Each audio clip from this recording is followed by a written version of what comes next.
చీకటి హృదయాల మధ్య దేవుని కొరకు పరితపించే హృదయం కలిగిన వాడు ఈ ఆంద్రేయ. ఆయనకున్న మంచి తీర్మానం ఏంటంటే, ఆ చీకటి కాలంలో నుంచి ఉద్భవించిన ఆ జీవితాల్లో ఆయనకున్న ఒక మంచి నిర్ణయం, నేను ఎవరితో పడితే వారితో సహవాసం చేయను.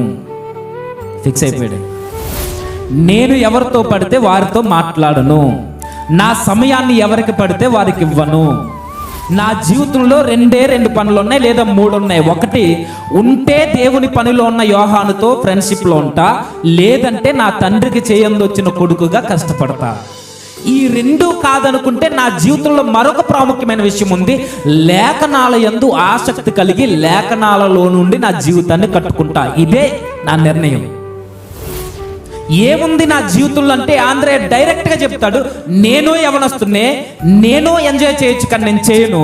నా జీవితంలో ఒకే ఒక నిబద్ధత, ఒకే ఒక తీర్మానం నిశ్చయత, నా స్నేహం దేవుని కొరకు కాపాడుకుంటా, నా సమయం దేవుని కొరకు హెచ్చిస్తా, నా సమయం, నా శక్తి నా కుటుంబం కొరకు నేను హెచ్చిస్తా.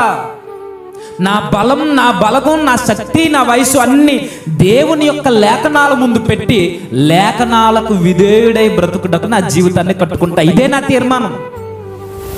ఈరోజు యువత ఎలాంటి సహవాసాలను కోరుకుంటుంది? మనకి చక్కగా చదువుకునే వాళ్ళు, దేవుడు దేవుడు అని తిరిగే వాళ్ళు మనకు అవసరం లేదు. మన జీవితాన్ని పాడు చేసేవారే మనకు కావాలి. ఒక విషయం చెప్పనా, ఆంద్రేయ గారికి ఉన్నటువంటి ఒక మంచి స్నేహితుడు, ఒక యోహాను లాంటి, లేదా ఈ జబదయి కుమారుడు అయిన ఒక యోహాను లాంటి స్నేహితులు మనకు లేరు అనుకోండి, చూస్తూ చూస్తూ మన జీవితాన్ని మనమే నాశనం చేసుకున్న వాళ్ళం.